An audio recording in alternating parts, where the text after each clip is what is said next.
La pregunta que paralizó el béisbol global al filo de la medianoche de la fecha límite: ¿por qué Chicago, la Cenicienta del Sur, y no el glamour deslumbrante de los grandes mercados? El anuncio del acuerdo de Munetaka Murakami con los White Sox, un contrato relámpago de 2 años y $34 millones a través del sistema de posteo, no fue solo una noticia. Fue un temblor de magnitud 9 en la escala de Richter del mercado de transferencias. La confusión inicial fue total, palpable. Los aficionados de los equipos que esperaban la llegada del prodigio japonés, el hombre que había superado la barrera de 56 jonrones en la NPB y prometía ser el bateador zurdo más devastador del Pacífico, pasaron de la expectación a la incredulidad absoluta. Un aficionado de los Yankees, con la voz ahogada en redes, escribió: «Esto tiene que ser un error de traducción. White Sox, ¿estamos hablando de un equipo que está en plena combustión controlada?» Un seguidor de los Dodgers replicaba con sarcasmo: «Imposible. Los White Sox no firman talento joven consolidado. Firman chequeos médicos de ligamentos rotos y promesas rotas. Esto es una obra de ficción barata». Lo que estos aficionados no entendían, cegados por el brillo de las marquesinas de Boston y Los Ángeles, es que estaban presenciando el movimiento estratégico más audaz de la última década. El pánico y la decepción inicial, resumidos en frases como «es un contrato de liquidación para un potencial MVP» o «es un fracaso antes de empezar», demuestran una miopía crónica sobre la mentalidad de élite. Pero detengámonos y analicemos el contexto.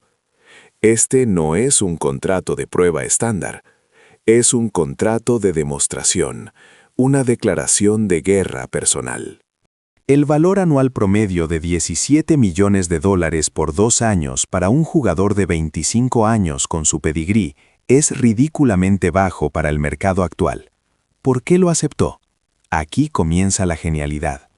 El conflicto principal en esta saga no era el dinero, sino el entorno. Murakami sabe que su swing, ese artefacto de poder puro que ha dominado Japón, requiere un periodo de ajuste significativo a la velocidad y el movimiento del picheo de MLB. El obstáculo real no es la fuerza, sino la paciencia y la adaptación. Un analista, a quien llamaremos el profesor K, lo sintetizó perfectamente. Si Murakami hubiera firmado por 7 años y $200 millones con los Mets o los Red Sox, habría entrado en el infierno de la presión instantánea. Cada ponche, cada error defensivo, habría sido magnificado por la prensa de la costa este. Habría tenido que producir 40 jonrones en el primer año o sería etiquetado como un fracaso caro. En un entorno así, la confianza se erosiona rápidamente. Pero en Chicago, en el proyecto de reconstrucción de los White Sox, la historia es radicalmente distinta. El entorno no es un horno, es un invernadero.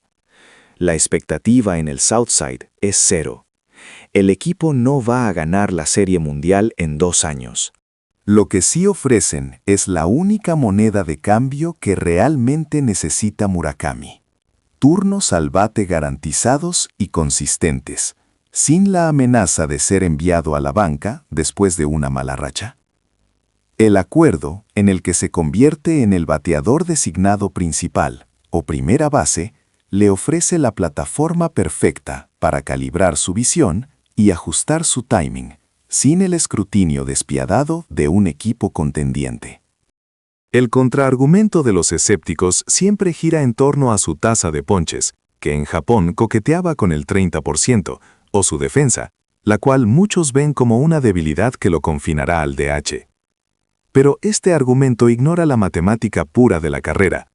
Murakami, al finalizar este contrato de 2 años, tendrá solo 27 años. 2 años en la gran carpa, con 1.200 o 1.300 turnos al bate, probando el nivel de élite, lo colocarán en 2026 como un agente libre joven, probado y potencialmente explosivo. Si logra demostrar que su poder se traduce, que puede alcanzar 30 jonrones en un estadio difícil como Guaranteed Rate Field, entonces la recompensa en 2026 será estratosférica. Un contrato que podría superar los $300 millones.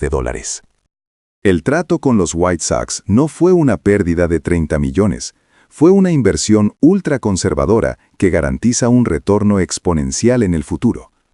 Esto nos lleva al clímax de esta historia, el giro inesperado. El contrato de $34 millones es, de hecho, el precio de la libertad. Los White Sox se convierten en el aliado perfecto. Para el club, es un riesgo absurdamente bajo. Si fracasa, solo pierden 34 millones, una miseria en el béisbol moderno. Y si triunfa, tendrán 2 años de producción de MVP por un precio de ganga, lo que les da tiempo de acelerar su propia reconstrucción. Es una jugada donde ambas partes apuestan por el mismo horizonte a largo plazo, sin la toxicidad de la necesidad inmediata. Imaginemos las palabras del propio Murakami, que aunque nunca las escucharemos públicamente, resuenan en esta decisión. No necesito el megacontrato ahora. Lo que necesito es la experiencia. No quiero ser el próximo gran prospecto de Japón que se quema por la presión. Necesito pelear mis batallas en silencio. El profesor K lo llama el contrato de aclimatación perfecta. En lugar de ser un pez pequeño en un estanque gigante lleno de depredadores, Murakami es el tiburón solitario que puede crecer sin ser constantemente cazado. La presión es mínima, la motivación es máxima. A sus 25 años, su potencia pura está clasificada en el percentil 80 de los jugadores actuales de la liga. Si logra reducir su tasa de ponches en solo un 5%, si puede llevarla del 30% a un 25% o 24%, su potencial de OPS se dispara. La verdadera magia no está en el acuerdo, sino en la visión a futuro. Este es un jugador que, según las proyecciones más optimistas, tiene el potencial de ser un bateador de .280 con 40 jonrones. Al final de estos 2 años, el mercado no verá al joven que luchó con los sliders, sino al veterano de 27 años con 2 temporadas de rodaje en MLB, listo para dominar. Cuando se anunció la noticia, el mundo vio un White Sox desesperado haciendo una firma extraña. Pero ahora, con la perspectiva clara, vemos a Munetaka Murakami ejecutando una maniobra maestra. Él eligió el camino menos transitado, el que garantiza la paciencia, el que minimiza la presión y el que, irónicamente, maximiza su valor final. El mejor refuerzo, como lo llamaron los fans de Chicago, no es solo un jugador, es una inversión estratégica que está a punto de devolver dividendos que harán que esos $34 millones parezcan el cambio de un bolsillo. Que corra la pelota. El gran experimento ha comenzado.